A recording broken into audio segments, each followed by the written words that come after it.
kali ini kita jumpa lagi dalam dalam mode yang lain barangkali. Kita hari ini akan membuka podcast untuk yang pertama kalinya. Jadi sebelumnya di channel ini tidak ada podcast.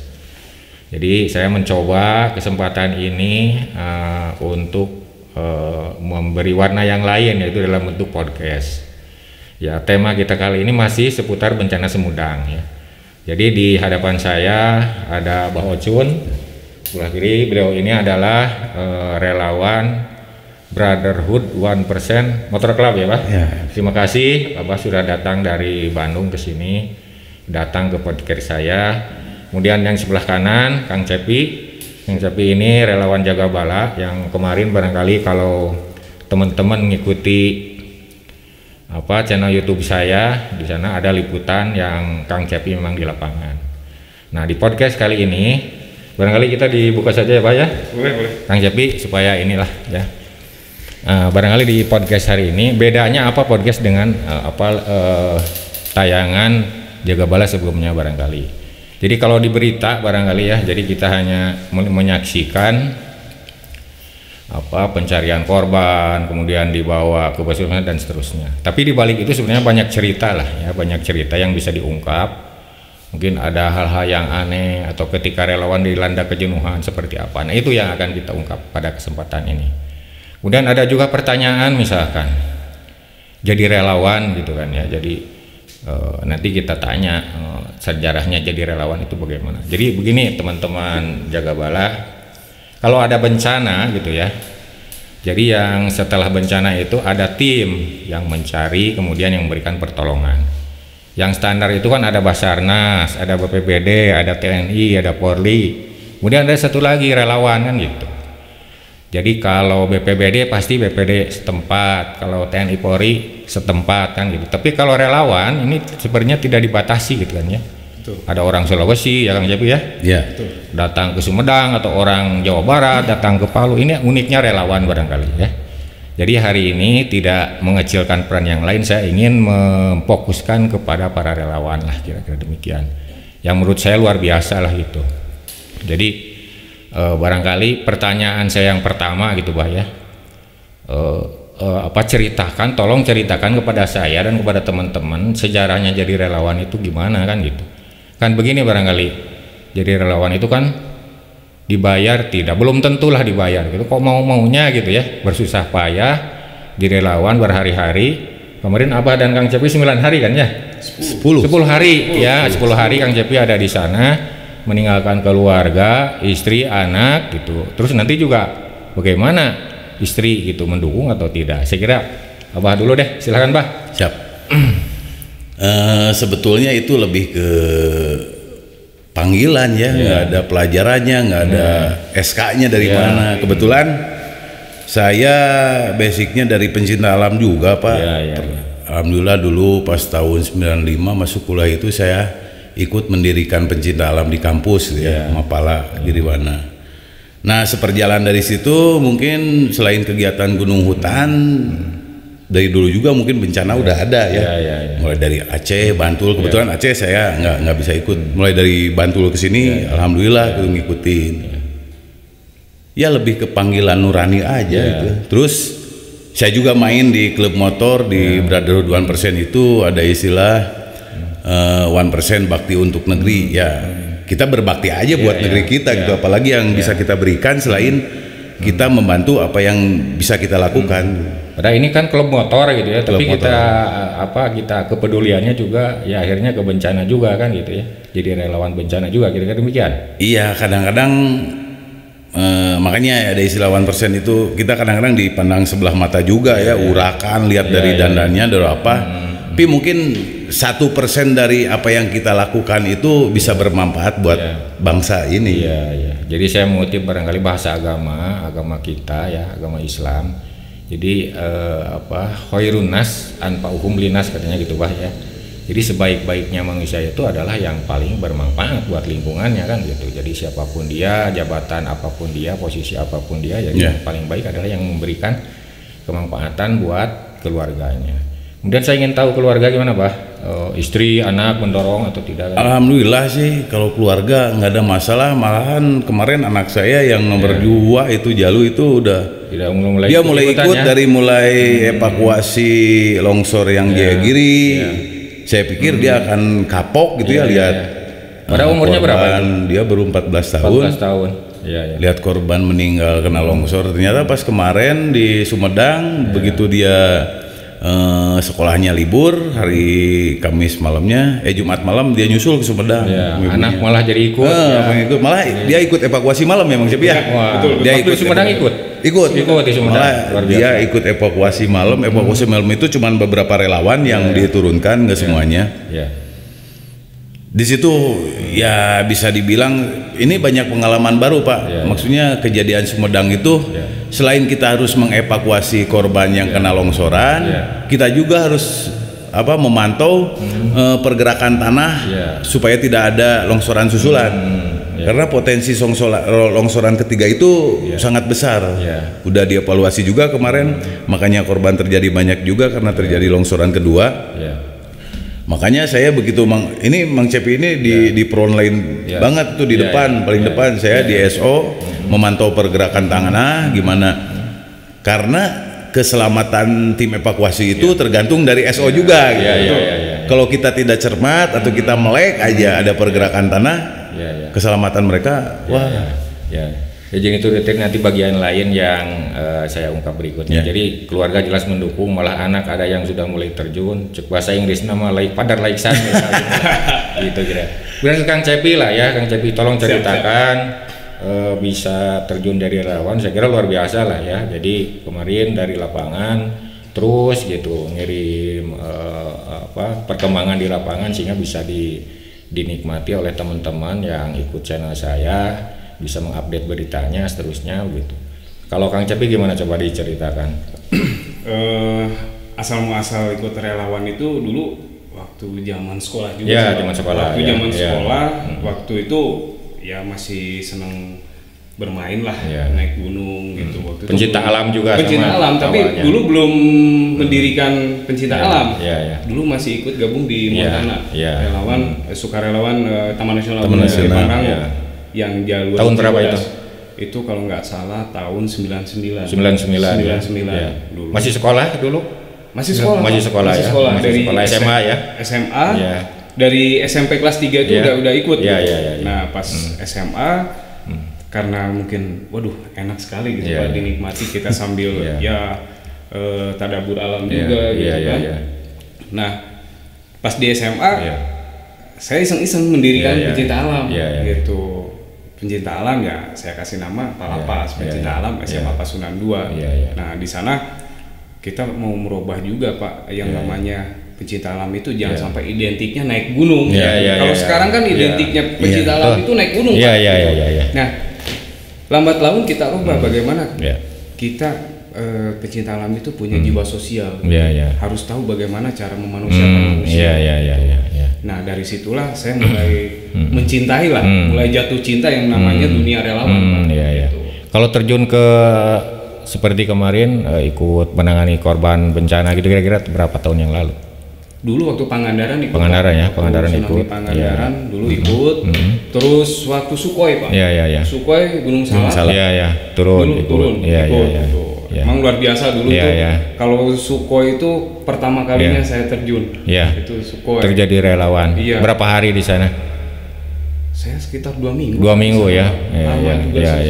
Ketika itu belum nikah barangkali? Belum Pak. Belum. masih single. Masih single. Nah sekarang masalahnya kan sudah nikah, bagaimana istri gitu mendukung tidak kan? Silakan Pak sambil minum Pak. Kalau istri alhamdulillah mendukung Pak, mendukung gitu selama itu positif Pak, dan alhamdulillah istri itu selalu mendukung baik ya. Kalau misalkan itu tujuannya untuk kemanusiaan ya silakan gitu. Tujuannya itu mulia tapi kalau misalkan hanya main-main saja ngapain buang-buang waktu. Tapi kalau itu benar-benar real kelihatan meskipun kita tidak mendapatkan apa-apa tapi kita hati lah. Ya, ada kepuasan lah, kepuasan jiwa. Kepuasan tersendiri gitu. Berikut, Yang mungkin tidak didapatkan dengan kegiatan yang lain, Pak. Yang tidak dinilai dengan materi lah kira-kira demikian ya. Betul. Baik, pertanyaan yang sama sekarang buat Kang Cepi. Kalau tadi kan anaknya udah mulai terjun nih, kalau anak Kang Cepi gimana? Udah ada tanah-tanah belum gitu seperti itu? Kalau anak saya mungkin kalau untuk terjun ke lapangan, ke dalam kebencanaan belum, Pak. Tapi untuk giat di alam itu udah sedikit udah gitu. Ya sedikit saja ke Gunung Mananggel itu untuk membiasakan. Alhamdulillah sih, Pak. Ya, dua-duanya udah mulai. Malah yang laki-laki itu yang paling besar saya ajak camping di Cibodas waktu itu, camping pramuka juga waktu SMP. Mungkin nurun dari bapaknya. Tidur pun nggak pakai sleeping bag, Pak. Oh gitu ya. Jadi pengennya udah aja pakai kaos. Padahal kalau misalkan normalnya di sana itu dingin gitu. Malah dia mah ya nggak usah pakai sleeping bag. Asal jangan pakai kantong mayat aja. Kayak bapaknya ya. Itu benar. Betul Pak. Kejadian. Baik. Sekarang saya kembali ke Abah nih ya. Jadi tolong ceritakan ke saya kemarin di Pangandaran di Sumedang itu 10 hari ya. Kira-kira yang ditangani oleh Abah itu kira-kira apa? Khususnya Abah lah ya. Kemudian diceritakan hal yang lain yang tidak diketahui oleh publik mungkin gitu ya. Yang boleh diceritakan kepada saya yang mungkin publik tidak tahu, karena kalau publik itu lihatnya kan di berita hanya sepintas. Silakan, Bah. Mungkin dari pertama ini saya cerita yang di luar itu dulu. Kebetulan saya berangkat, jadi lucunya tim saya itu dari berbagai bendera, Pak, sebenarnya. Kita nggak dari satu perkumpulan. Saya dari Brotherhood, ada yang dari Jabar Quick Response juga, ada yang dari Gideon, Stikes DHB ya, Mang Cepi ya, dari Barawana, terus Mang Cepi dari Jagabala itu bareng. Kemana-mana selalu ketemu, malah jadi janjian. Bahkan dari Mapala Giriwana juga, kebetulan saya Mapala Giriwana. Begitu sampai ke lokasi. Mungkin hari pertama itu saya ke sana setelah ada longsoran kedua, Pak. Jadi di perjalanan saya mendapatkan berita ada longsoran kedua. Korban jadi banyak juga. Saya ke sana itu pas lagi evakuasi dan Ramil ya maksudnya. Yang longsoran kedua itu ya. Longsoran kedua. Besoknya briefing. Hari pertama, hari kedua mungkin itu relawan itu masih jumlahnya sangat banyak. Bisa dihitung itu hebat lah. 900 lebih. 900-an. Bahkan saya juga udah kita santai dulu, saya jadi tim tambahan, Mang Cepi ya. Saya jadi tim tambahan aja, di mana emang tim di sana kekurangan tenaga atau gimana, saya nanti yang naik. 2 hari saya jadi tim tambahan, hari ketiga juga tim tambahan. Kesananya mulai berkurang, Pak, itu yang namanya relawan mungkin saya nggak ngerti berguguran juga. Ya mungkin karena rutinitas waktunya juga yang terbatas, entah apa, tapi emang mental sih yang pertama itu yang namanya mengevakuasi korban yang meninggal itu. Hari keempat sampai terakhir saya menjadi SO, safety officer. Nah di sini yang benar-benar silakan jelaskan SO itu apa tugasnya. SO itu saya lebih mengamati keamanan semua yang ada di lapangan, di lokasi evakuasi, termasuk mengamati pergeseran tanah, pokoknya yang berpotensi menjadi bahaya aja buat anak-anak di lapangan, rekan-rekan di lapangan. Buat tim penolong itu. Saya SO Tengah, Mang Cepi sama Yusni yang dari Sigap Persis ya, dari Sigap Persis itu di lapangan langsung turun di bawah, langsung di depan korban lah istilahnya, sebagai anjing pelacak nih Mang Cepi itu. Di samping ada Basarnas, TNI Polri dan perangkat yang lainnya yang ikut terlibat. Di situ yang mental saya juga kena, maksudnya ini kalau saya melek sedikit atau saya tidak bisa ngasih tahu lewat pesawat, soalnya kendala pesawat ada aja, Pak. 2 kali itu saya pesawat mati ya, Mang Cepi ya. Di posisi yang sama pesawat saya mati aja. Begitu ada longsoran, anak-anak teman-teman lagi di bawah, itu pasti itu teman-teman yang sedang melakukan. Karena itu cuma berapa derajat, Pak, longsoran itu hitungan detik pasti sampai ke ujung juga gitu. Makanya terjadi longsoran kedua seperti korbannya seperti itu. Kalau terjadi longsoran ketiga mungkin lebih besar dari itu. Disitulah saya melihat, kadang-kadang lihat yang di bawah evakuasi juga, terus-terusan ngelihat ke atas ke longsoran. Sempat saya dikerjain sama Mang Cepi juga, karena Mang Cepi dan Yusni itu tanggung jawab saya kan kemana dia pergi saya harus tahu aja. Sambil saya pernah itu urugan tanah udah tinggi dari beko itu. Lihat Mang Cepi hitungan per detik hilang, nggak ada. Saya teriak-teriak itu pesawat sampai mana Mang Cepi, taunya udah ada di belakang. Gitu ya? Emang ngerjain. Tapi benar itu secara psikologis mungkin pertama tanggung jawab, kedua juga saya tidak mau ada korban selanjutnya Pak, karena tetaplah keamanan itu harus dijaga. Kita kalau kita mau merespon kondisi bencana yang seperti itu minimal safety harus dipakai, kayak pertama helm, sarung tangan juga, sarung tangan kerja, sarung tangan latex, SOP sarung itu tangan, SOP. Mungkin semua rekan-rekan juga udah tahu, karena itu kan bisa kena sama diri kita juga Pak. Kalau mungkin ke hari pertama kedua aman lah kita mengambil korban yang udah meninggal, bisa tangan kosong ya tapi udah kena air hujan, kena air hari keempat sampai ke sini itu udah nggak ideal pakai tangan kosong, agak membahayakan. Bahkan kita suntik tetanus juga ya. Betul. Nah ini teman-teman, barangkali teman-teman jaga balai yang orang mungkin tidak tahu lah bahwa di sana ada peran SO tadi. Jadi dia itu sebenarnya perannya sangat penting lah gitu, urgent karena dia mendeteksi kalau ada longsoran kan, jangan sampai mungkin terjadi seperti yang terjadi pada Ramil ya. Yang bisa memberhentikan evakuasi operasi itu dari SO. Beritanya lanjut atau tidak gitu. SO melihat pergerakan tanah seperti apa, karena kemarin juga kayak kemiringan sampai 5 derajat, turunnya tanah yang di atas di sektor utara ya Bang Cepi, di sektor utara itu bisa sampai 14 cm. Itu kan bisa dibilang udah nggak ideal ya, penurunan tanah yang sampai udah wajar lah gitu. Udah wajar. Dan lihat dari potensi juga berapa kali kita ada di lokasi pada kondisi hujan, berapa kali ada longsoran ya. Ada 3. Itu longsoran masih terjadi. Makanya sangat berhati-hati, biarpun kita pengen cepat-cepat selesai Pak. Karena hari ketiga, keempat udah lumayan nih berkurangnya. Sampai hari kelima lihat longsoran aja tuh. Yang paling tegang hari terakhir ya. Kita evakuasi malam. Hari ke-10, hari ke-9. Ya, hari ke-10 karena hari ke-10 itu kan kita udah ada tambahan Pak. Sebenarnya hari pencarian itu 7 hari. Karena korban belum ketemu semuanya, 40 korban itu kita dapat tambahan 3 hari lagi. Nah, ini si tambahan hari terakhir ketiga.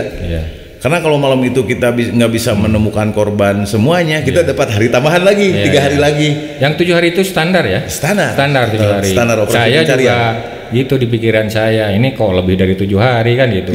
Alasannya karena mungkin belum ditemukan semuanya, karena kan dari pihak keluarga korban juga mungkin sangat berharap. Betul. Kita juga sama ikut merasakan kalau kondisi kita ada di keluarga korban juga, mungkin kita bisa lebih meronta-ronta, mungkin memintanya cepat ketemu seperti itu. Cuman kondisinya pas evakuasi malam itu si tanah udah mulai nggak ideal, mulai labil, ada penurunan, ada kemiringan bertambah, Bang Cepi ya. Udah bahaya itu. Kita menggunakan lampu, untung dari Basarnas juga adalah beberapa perangkat penerangan. Cuman buat saat itu karena turun hujan juga, jadi pantauan cuma terlihat dari SO selatan sama utara ya Mas Cepi. Saya yang di SO tengah itu nggak sampai. Jarak pandang tuh terbatas. Jarak pandang terbatas. Padahal yang sentral itu dari SO saya. Tapi kalau ke yang si bambu itu emang nggak kelihatan. Jadi itu ada bahaya. Berapa SO semuanya, ada berapa SO? Tengah, utara, selatan, terus tengah atas. Yang tim teropong yang di belakang saya dipindahin jadi SO tengah bersama saya, karena udah nggak kepake lah, maksudnya dari posisi dia itu udah nggak memungkinkan buat memantau ke posisi atas. Artinya SO itu kurang lebih ini, tolong kalau saya salah diralat begitu. Jadi SO itu bisa merekomendasikan ini operasi lanjut atau tidak gitu kan? Safety officer ya. Oh, kira-kira seperti itulah ya. Barangkali ya ini teman-teman yang tidak kita ketahui ya, bahwa di balik semua itu ada orang-orang yang perannya mungkin banyak di belakang layar. Sekarang ke Kang Cepi lah ya. Jadi Kang Cepi itu tugasnya di sana apa saja? Silahkan ceritakan kepada kita semua. Selama tugas di sana kira-kira tugasnya apa saja? Silakan. Oke. Untuk tugas saya sama seperti Abah Ocun di SO. Cuma saya SO-nya lebih dekat dengan TKP-nya. Lebih turun. Lebih turun, terjun di mana titik diindikasi ada korban di situ. Karena saya lebih memantau pergerakan rekan-rekan relawan yang di bawah. Toh kalau misalkan lagi pergerakan, tidak mungkin yang jarak jauh bisa melihat ada geseran itu secara langsung, tapi saya di bawah itu benar-benar melihat kalau misalkan ada guguran tanah atau longsoran baru itu sangat jelas sekali gitu. Dan ditambah juga saya ikut mengevakuasi korban juga gitu karena kita saling berganti Pak, saling berganti, tapi tetap kita pakai prosedur SOP tetap kita pakai. Terus kita juga dibantu dengan teman-teman PMI dan Polri untuk evakuasi karena kalau udah ngangkat korban harus pakai hazmat gitu Pak. Tapi sebelum tim hazmat yang naik, tim kita dulu yang lebih awal untuk ibaratnya mengoreh-ngoreh, pokoreh dulu gitu, nyari-nyari korban dulu. Nah pas begitu udah ketahuan ada jenazah, udah enak diangkat, baru tim yang pakai hazmat gitu. Jadi kalau saya intinya tugasnya itu Pak, di SO tengah, di SO utama lah, sebenarnya di zona merahnya gitu, di zona hitam bisa dibilang zona hitam. Kalau disebut mempertaruhkan nyawa, saya mempertaruhkan nyawa di sana gitu. Apalagi betul tadi kata Mbak Ocun, waktu malam terakhir itu saya udah berpikiran saya ikhlas mati di sini. Gitu. Karena apa? Melihat kondisi cuaca itu pas lagi hujan Pak. Sementara di atas itu tumpukan tanah. Yang tersisa ketika itu berapa yang belum diketemukan? Tinggal satu. Detik-detik terakhir. Nah itu juga masih kita masih apa ya 50-50 Pak. 50-50-nya antara ketemu lanjut sama ketemu selesai. Karena di data itu korban adalah wanita. Jenis kelamin. Jenis kelaminnya. Kalau misalnya toh terjadi laki-laki, berarti ada masih ada korban.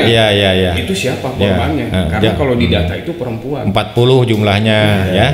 Makanya pas di situ kita udah semua relawan yang intinya terjun di bawah Pak di evakuasi itu udah benar-benar. Posisi Kang Cepi ketika itu bukan SO, bukan saat SO itu sekaligus. Sekaligus. Jadi kadang-kadang yang nggak kepantau mau Ocun di lokasi di bawah, Mang Cepi yang melaporkan mau Ocun. Kondisinya seperti ini. Gitu. Jadi apalagi kayak Korlap Kang Darmanto itu kalau menanyakan Kang ketemu burung atau nasi bungkus, jadi pakai kode Pak, jadi bukan korban. Kalau misalkan kita kodenya korban itu geger Pak. Tapi kalau misalkan kita kode Kang ada nasi bungkus satu, itu kalau tim evakuasi dan relawan yang lain-lain udah tahu, udah siap. Itu kode-kode khusus ya. Misalkan mobil itu keranjang, siapkan keranjang, nah itu udah sigap semua. Cuma emang kita benar-benar Pak resiko kemarin itu kita pertaruhanin nyawa gitu. Ibaratnya kita udah saya mati di sini udah siap. Karena kemarin tuh udah benar-benar terjepit Pak. Kalau misalkan terjadi longsor susulan kita mau lari kemana? Depan saya beko besar. Malah saya sempat berpikir seperti ini. Mau longsor susulan, saya mau nyebut hanapeun beko ngarah gampang meneangana gitu. Itu benar Pak. Itu malah saya ngomong gak mau curang. Berapa orang ketika itu yang di lapangan sama Kang Cepi? Basarnas itu 13 yang ada 13. Dengan ruang lingkup sedikit. Kalau misalkan terjadi longsor susulan, pasti saling tabrakan. Jadi di atas tebing gitu maksudnya. Ini apa? Dari posisi lokasi Kang Cepi sama pencarian korban yang terakhir itu ke bibir tebing itu, ke bibir longsoran paling cuma berapa meter. Oh gitu, luar biasa. Jadi istilah kalau ini longsoran di Mang Cepi di sini. Kalau gini juga udah ketutup sebentar. Dengan kecepatan waktu, kalau misalkan nggak ideal lah buat lari juga. Dari pantauan Mbak Ocun, longsor susulan itu nggak bakal. Nggak saya lompat udah. Pertama kontur tanah juga kita langkah juga susah. Jadi emang semua yakin aja sama yang di atas kalau apa yang terjadi itu emang sesuai dengan keinginannya. Percayalah.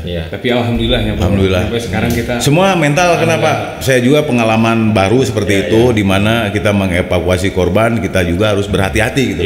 Biasanya evakuasi aja biasa. Kita berhati-hati, tapi di situ mental secara psikologis juga saya kena begitu saya dapat kabar dari Bang Cepi.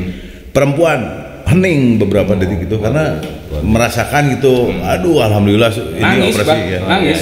Semua rekan-rekan itu yang tim evakuasi itu benar-benar meneteskan air mata. Pas ke 40 itu ya. Iya, pas ke 40 luar. Karena kalau saya kebetulan nggak di rolling ya sama Mas Cepi dari bangun tidur, briefing ke lapangan, pulang, evaluasi, tidur.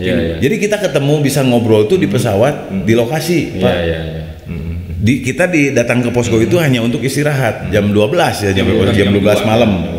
Pagi-pagi 7:30 kita udah apel lagi, strateginya harus seperti apa, kita pencarian mulai dari sektor mana ke lapangan, ya udah ngobrol di pesawat juga dari di handy talkie, nggak bisa ngobrol iseng, harus serius gitu. Serius. Apa yang saya sampaikan itu yang harus semua dengar gitu. Dan alhamdulillahnya tuh kita termasuknya tim inti ya Bah ya. Tim inti yang di SK-kan itu 100 yang tadinya 102 dan ditambah jadi 175. Di SK-kan oleh Sekda, Pak. Oleh Sekda provinsi. Iya, oleh Sekda provinsi. Oh iya. Karena tidak boleh lebih masuk ke area itu udah benar-benar zona merah. Masyarakat pun yang rumahnya di situ tidak boleh masuk. Iya. Dan kita sebagai SO nggak pernah yang namanya pulang duluan ya Pak ya. Jadi relawan yang lain sudah pulang, SO itu paling belakang Pak. Paling belakang ya. Berangkat harus duluan. Paling awal. Iya. Jadi kalau berangkat kita harus duluan karena apa? Kita harus ngecek lokasi dulu. Ngecek lokasi, mapping dulu. Aman nggak nih teman rekan-rekan yang akan masuk ke lokasi itu melakukan pencarian seperti itu, karena si tanahnya juga ya. Itu maklum lah Pak, itu karena tanahnya tanah urugan, jadi kena hujan, kena panas juga nggak bisa kita prediksi gitu. Gitu ya.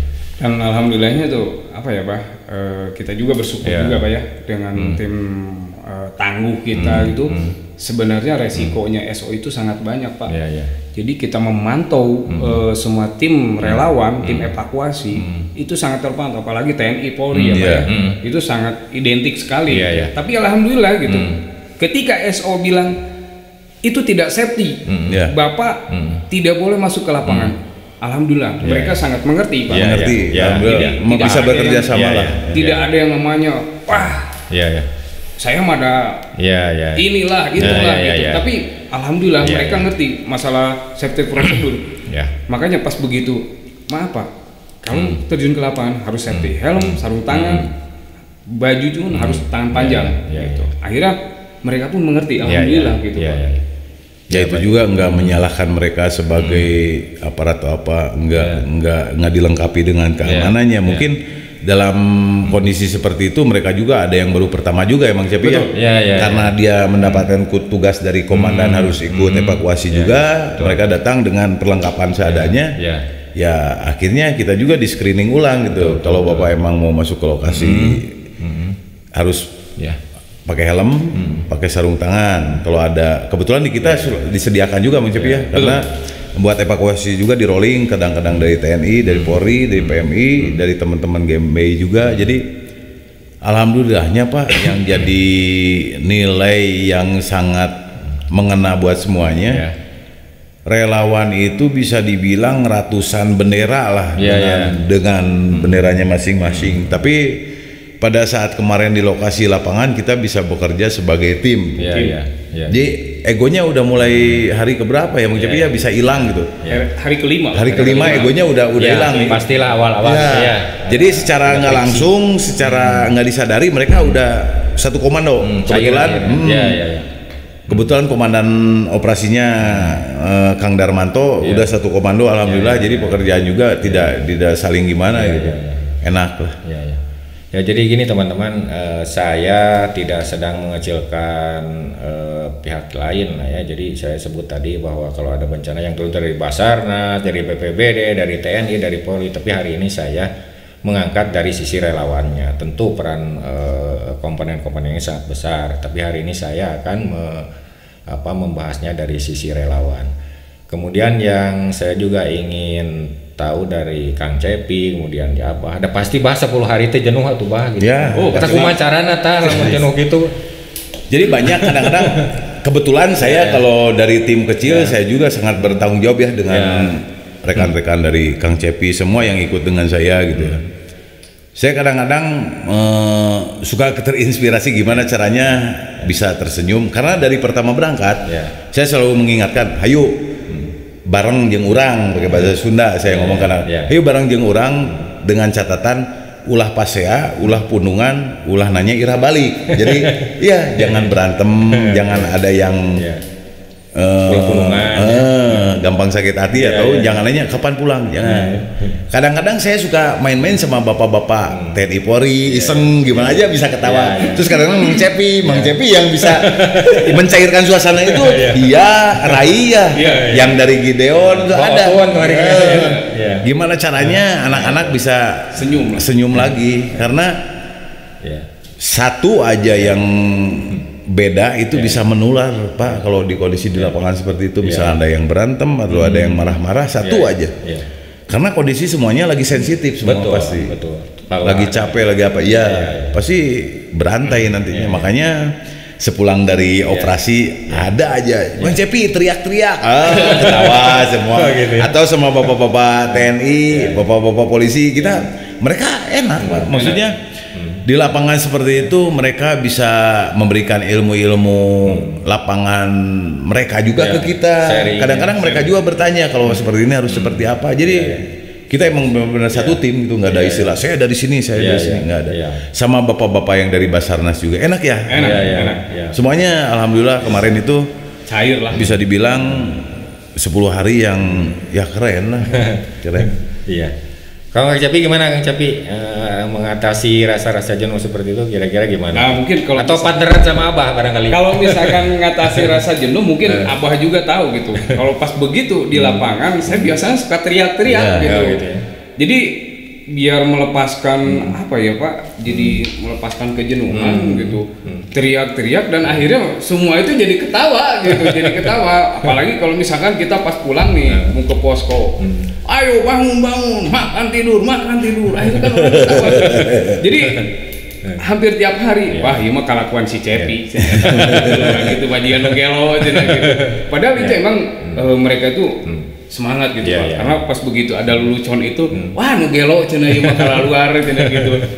Malah Abah iseng ke saya gitu. Saya lagi tiduran, Pak, lagi tiduran. Sengaja emang tiduran di kantong mayat. Tidurnya di kantong mayat. Waktu mau Jumatan. Hari Jumat. Oh, yang videonya ada itu ya.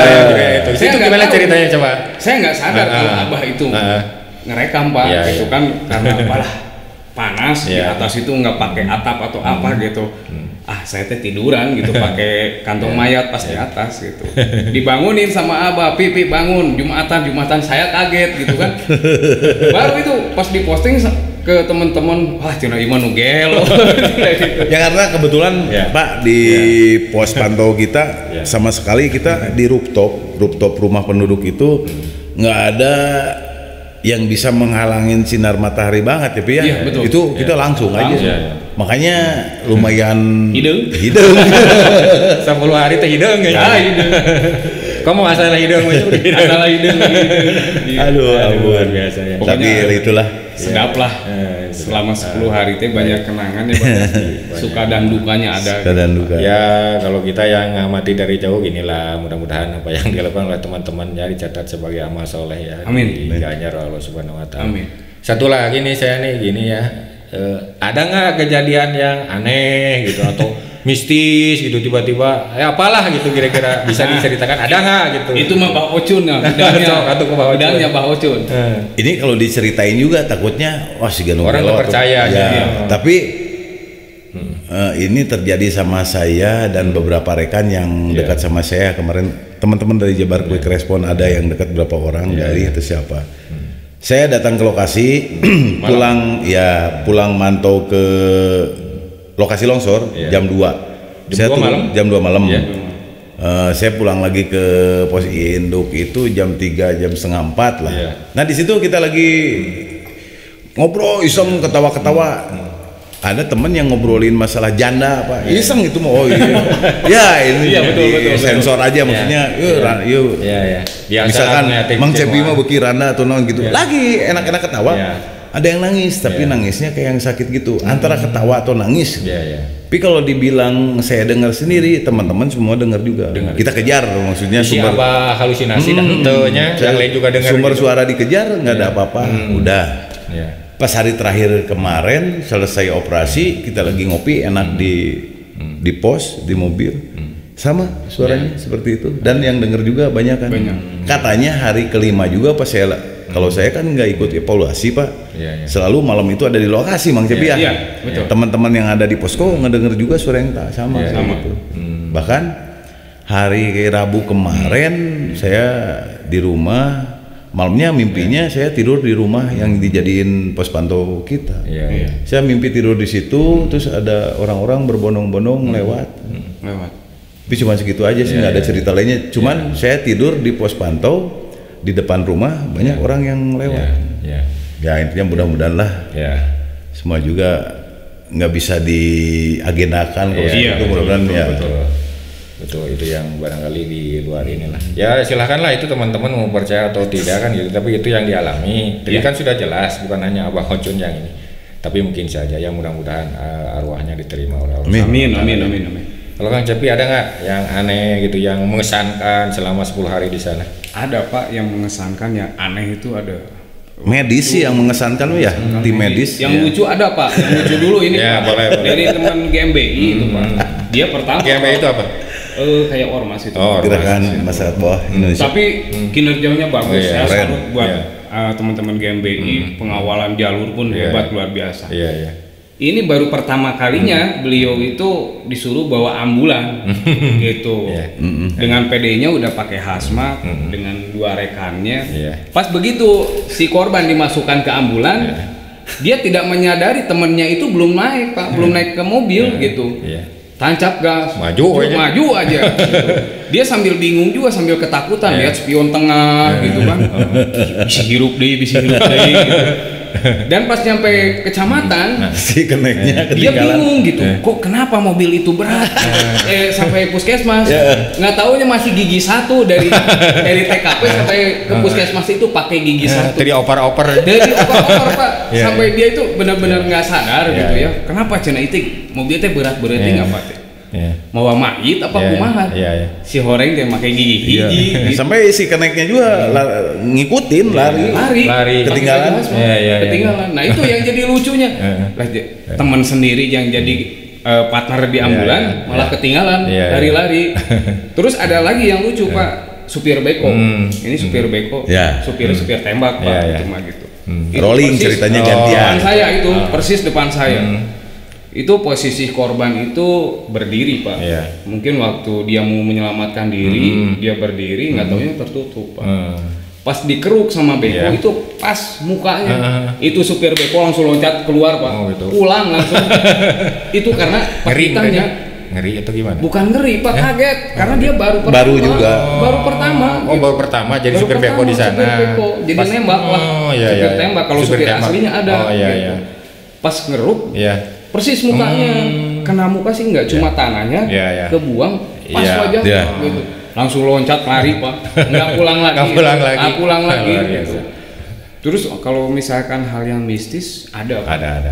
Itu yang rumah paling ujung itu yang berjejer korban 8 itu jendela ada yang buka. Jendela banyak sih sebenarnya, cuman punya pengalaman masing-masing kayak yang Jalan Boa Center juga itu di lembahnya longsoran. Yang bolak-balik. Itu anak ada kecil. Anak kecil. Kok anak kecil bisa naik ke atas? Gitu. Yang lihat bukan dari saya aja, pos pantauan atas aja. Kebetulan kalau korban ada yang anak kecil kan? Ada. Justru itu yang dari 8 orang yang terakhir itu anak. Itu ada umur 1 tahun. 1 tahun. Nah yang saya kaget itu jendela. Kubuka hordengnya. Jam berapa itu kira-kira? Itu jam 10 Pak. Jam 10 malam. Hujan ritik-ritik. Persis kalau nggak salah malam Jumat Pak. Malam Jumat. Di situ. Cek saya teh nu ngaganggu apa rek maturan gitu ya. Teu naon lah. Nu penting mah da saya mah niatna kaderek nulungan gitu. Sugan we. Nggak ada perasaan takut ya? Iya, nggak ada Pak. Lagi kayak gitu mah, boro-boro ting. Saya mah berpikiran mah aya juri jelema diteleg juri gitu intinya mah gitu. Tapi di situ intinya saya berpikiran positif Pak ya. Berpikiran positif. Tapi alhamdulillah pas saya melihat ya itu apa bayangan anak kecil itu, alhamdulillah paginya benar anak kecil gitu. Mungkin sinyal ya. Dan terus yang pakai sarung di atas semua juga pada lihat. Dan alhamdulillah ketemu juga ada yang pakai sarung gitu Pak. Ya jadi mungkin ya itu nama kila-kila. Kila-kila gitu Pak.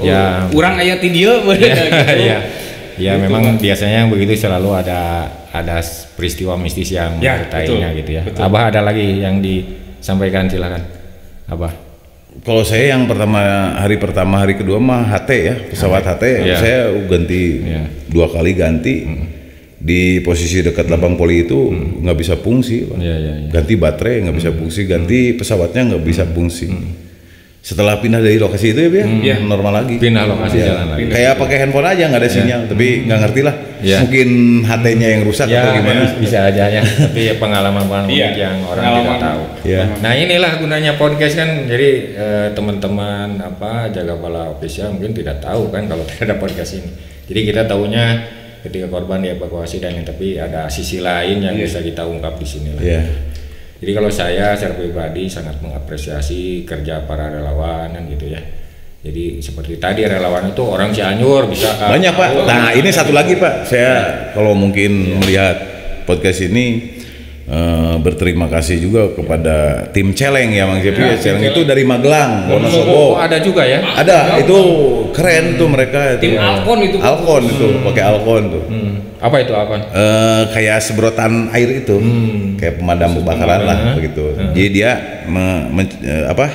membersihkan tanah itu pakai air. Karena kondisi kemarin kalau kita pakai cangkul nggak ideal Pak. Harus pakai alat. Tanah yang dibersihkan tanah apa?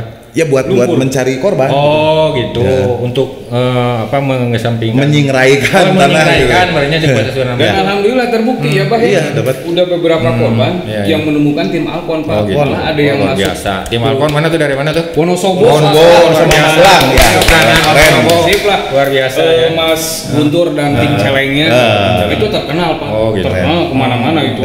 Kayaknya dia spesialisnya di sana ya. Di Alkon Pak. Dia punya program. Saya nggak sempat ketemu pas pulang tuh. Terima kasih Mas Guntur, teman-teman. Itu dia surat tugasnya langsung dari Kakansar Jawa Tengah. Oh gitu. Untuk sebagai perwakilan. Nah ini orang kan banyak yang saya juga nggak tahu kan. Banyak sih Pak sebenarnya. Nggak mungkin saya sebutkan satu persatu juga relawan. Kemarin Tentara Langit banyak rekan-rekan. Dan itu mah lebih nyeleneh lagi. Lagi evakuasi pakai daster Pak. Daster gitu. Daster nemuin di lokasi. Ya sambil menghilangkan kejenuhan. Oh gitu. Kita juga jadi bikin lucu gitu ya? Bikin lucu. Oh gitu. Yang mana itu? Yang mana? Yang pakai daster? Tim Celeng. Oh gitu. Pakai daster. Luar biasa. Rambutnya gimbal ya Pak ya. Gitu sampai helm juga nggak masuk. Tapi SOP dipakai kan? Pakai. Justru itu saya senangnya semua teman-teman masih bisa buat bercanda atau tapi nggak lepas dari prosedur, dari safety-nya masing-masing. Luar biasa. Terima kasih saya kira atas kehadiran Abah dari Bandung dan Kang Cepi. Jadi teman-teman kita dapat banyak informasi ya lewat. Oh satu lagi Pak yang bikin menghibur itu lupa tim medis ya Mas Cepi. Itu perempuannya baik-baik. Yang bikin betah juga sih sebenarnya. Apa karena mereka cantik begitu? Saya takut disuntik. Saya itu Pak kalau percaya saya sampai sekarang nggak tahu golongan darah saya apa. Tapi kemarin saya semangat buat disuntik tetanus pertama. Saya juga takut bekas mengevakuasi korban jadi tetanus. Keduanya ya pengen aja disuntik sama medis gitu. Ya ini suntik tetanus ya, nanti mungkin Kang Cepi yang ini kan. Jadi teman-teman gini menolong korban itu berisiko ya, sangat berisiko. Setelah hari keberapa? Seminggu kesana Pak. Seminggu kesana ya, karena ada bagi udah kena air. Silakan coba Kang Cepi. Jadi gini Pak, kalau misalnya sudah seminggu ke sana, itu si korban mengeluarkan minyak, minyak di dalam tubuhnya, protein. Nah itu yang bisa mengakibatkan kita kena tetanus, apalagi kita punya luka. Kalau kena kita badan gitu, dan nempel ke badan atau ke baju, itu susah bau, hilangnya baunya itu. Dan kalau misalnya nyiprat kena mata, buta Pak. Buta gitu. Ya makanya kita dalam operasi pencarian itu benar-benar SOP-nya benar-benar dipakai Pak. Gitu. Jadi tim ini disuntik anti tetanus. Gitu. Tetanus. Semua. Malah nih Abah bilang deh, pi cenah baju mana eta jaga bala teu disese-sese jadi bangenan. Emang saya sama Abah sama Kansar Pak Deden, mana itu ganti-ganti baju nih, kita mereka bau gitu, bau bangke. Terus sama Kang Soma juga bau bangke, saya mana ganti baju gitu. Saya bilang, bah ini saya habis operasi juga. Dicuci gitu, meskipun pas paginya saya pakai masih basah, sugame bangenan, dan ternyata betul Pak, jadi bangenan warna hijau. Gitu. Seingat Kang Cepi berapa yang Kang Cepi turun langsung menolong? Saya 12 ada. 12 yang terlibat. Yang terakhir aja 8 ya. Iya, yang terakhir 8 saya terjun langsung. Terjun langsung ya. Iya, karena pasti Kang Cepi juga ada di SO kalau saya lihat ya. Iya, di SO gitu. Jadi dan memang kita juga ya intinya saya pas terjun itu di SO tengah itu benar-benar di zona hitam. Zona hitam. Dia memang center gitu. Kalau misalkan terjadi longsor susulan ya udah gitu. Wassalam. Terus kan bukan longsoran dari tanah aja Pak, di situ ada apa kalau bahasa Sunda istilahnya dapuran awi. Itu udah cliffhanger ya, bukan cliffhanger.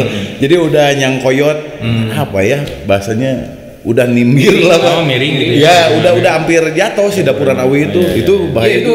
Yang saya sekali itu Bah. Iya ke belakang. Saya dikasih tugas, tolong cek di paling atas itu pas belakang dapuran awi. Itu saya sendiri maghrib Pak. Saya itu berpikiran, wah lamun kalongsoran, nges di wassalam. Itu posisi saya sendiri di atas. Kalau misalkan terjadi, udah saya duluan itu. Udah nggak ada buat evakuasi dari situ. Kalaupun ada, sangat sulit. Sulit. Tim Abah aja tidak bisa memantau saya. Nggak bisa ngelihat saya. Nggak bisa Pak, nggak bisa. Yang bisa mantau itu sebelah selatan dan atas selatan. Dan itu pun nggak bisa menolong karena jauh. Sementara di bawah lagi evakuasi, saya harus lihat seperti ini Pak. Perasaan memang ada rasa takut, tapi saya lawan gitu Pak, karena ini demi misi kemanusiaan. Ya alhamdulillahnya komandan operasi kita juga kebetulan Kang Darmoto dari Wanadri juga mungkin udah lebih berpengalaman. Kondisi seperti apa, tapi enaknya semua di briefingin dulu, ini bagusnya seperti apa. Jadi emang suara rekan semua gitu kalau mau operasi. Baik, sebelum saya tutup masih ada lagi yang ingin disampaikan Kang Cepi, Abah masih ada lagi? Atau ada orang yang ingin mungkin nikmatnya jadi relawan apa sih gitu? Sebenarnya saya pernah ngomong Cepi, maksudnya setelah kita habis operasi atau kerja itu emang tenang dan merasa pikiran itu lepas ya Mas Cepi ya. Puasan batin. Kadang-kadang ada gemesnya Pak. Aduh besok kita harus bisa dapetin. Jadi ditarget. Pernah satu hari kita dapatnya malam ya, bisa dibilang nihil lah. Itu semua nggak ada yang ceria semua. Karena maksudnya hari ini nggak bisa dapat apa-apa gitu kan. Tapi besoknya Kang Cepi masih ada lagi yang cuma ya kalau saya sih kasih pesan aja, jangan beranggapan relawan itu dapat upah ya, gitu. Nggak namanya relawan. Karena yang ada ya kita yang mengeluarkan uang gitu ya untuk akomodasi dan segalanya. Tapi niat kita sebagai relawan benar-benar tulus dari hati. Alhamdulillahnya masih banyak dermawan yang mendorong logistik, termasuk kemarin dari teman-teman dari Jabar Quick Response juga Jabar Quick Response itu dari teman-teman lain juga berterima kasih sekali itu. Ya itulah makanya saya sangat mengapresiasi kepada kerja-kerja para relawan. Namanya juga relawan kan pasti tidak dibayar lah. Jadi mereka bertugas bukan karena tugas ya mohon maaf seperti yang Bapak-bapak TNI, Bapak-bapak yang dari Polri, bahkan mereka kan sudah mereka bekerja sebagai aparatnya gitu. Kita ini relawan. Mohon maaf saya tidak sedang mengecilkan peran-peran yang lain, tapi justru relawan ini menurut saya harus didorong lebih banyak lagi kan. Betul. Karena tingkat kebencanaan di kita ini kalau itu Pak, satu lagi ya itu makanya ya mudah-mudahan sih pemerintah juga bisa bersinergi dengan relawan juga, maksudnya mitigasi bencana itu emang sangat penting gitu. Bukan berarti kita wah tenanglah banyak relawan, ada Basarnas atau ada BPBD gitu. Kalau ada bencana biar aja mereka yang bekerja. Tapi menurut saya semua orang yang tidak menjadi relawan juga minimal harus tahu gitu. Ketika bencana datang itu yang harus kita lakukan buat diri sendiri itu apa? Ya berarti edukasi ya. Edukasi. Menyelamatkan diri serangan lah paling tidak harus punya. Mungkin kalau dimasukkan ke kurikulum sekolah nggak tahu sulit atau gimana, tapi minimal ada satu program lah buat mengedukasi teman-teman atau rekan-rekan yang emang sama sekali nggak tahu gitu. Di mana ada banjir atau ada bencana gempa, emang sih kalau panik itu manusiawi, tapi seenggaknya kalau kita udah mengetahui gimana caranya atau harus apa, nggak bakalan terlalu panik lah, insya Allah. Ya itu barangkali ya edukasi juga bagian penting, karena memang kita bencana itu tidak bisa kita duga kapan datangnya, di mana datangnya. Tapi kalau itu terjadi, kita punya pengetahuan barangkali bisa terselamatkan. Karena kepanikan juga salah satu yang bisa mencelakakan kita. Masih ada lagi Kang Cepi, apa? Masih ada lagi? Cukup. Yang ingin disampaikan? Mungkin cuman mudah-mudahan tidak ada bencana ya. Apalagi lah. Ya tentu kita ya tidak berharap lah ada bencana lagi. Seperti saya sampaikan tadi, kita ini tidak tahu bencana kapan datang, terus di mana tempatnya kan gitu ya. Itu barangkali di luar kemampuan kita ya. Tidak berharap dan relawan tentu nungguan bencana berenangnya. Dan relawan juga sanes lauk tubuhna gitu. Betul, kita bahas sih. Betul. Ya, tapi ketika bencana terjadi tapi pasti mereka turunkan itu. Insya Allah. Ya, baik. Sekali lagi terima kasih Abah sudah datang jauh-jauh dari Bandung. Kang Cepi luar biasa lah. Jadi menurut saya luar biasa, jarang orang yang mau kerja seperti inilah. Jadi teman-teman kita perlu mengapresiasi ke Kang Cepi, Abah, mereka luar biasa. Dan ini sebenarnya yang tidak terungkap ke publik itu yang seperti ini ya. Jadi di balik layar mereka kerja seperti apa ya, mudah-mudahan lewat podcast ini jadi teman-teman tahu, kita tahu semua bahwa ini kerja berat banyak orang sebenarnya ya, kerja berat banyak orang. Dan mudah-mudahan podcast ini memberikan manfaat untuk kita semua. Ada hikmah manfaatnya. Dan jangan lupa itu channel ini, channel Jaga Balai Official itu di like, comment, and subscribe. Dan jangan lupa bunyikan loncengnya ya, supaya kita bikin podcast atau postingan apapun teman-teman bisa ada beritanya. Sekian, terima kasih sekali lagi Abah, Kang Cepi atas kehadirannya. Dan saya tutup podcast kali ini dengan membaca hamdalah. Alhamdulillahirrahmanirrahim. Assalamualaikum warahmatullahi wabarakatuh. Waalaikumsalam warahmatullahi wabarakatuh.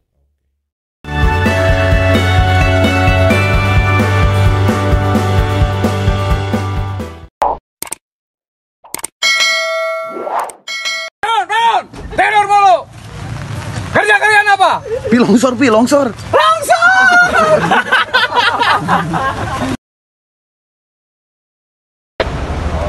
Pi, udang jumaan, Pi, udang aja. Pi, udang jumaan, Pi,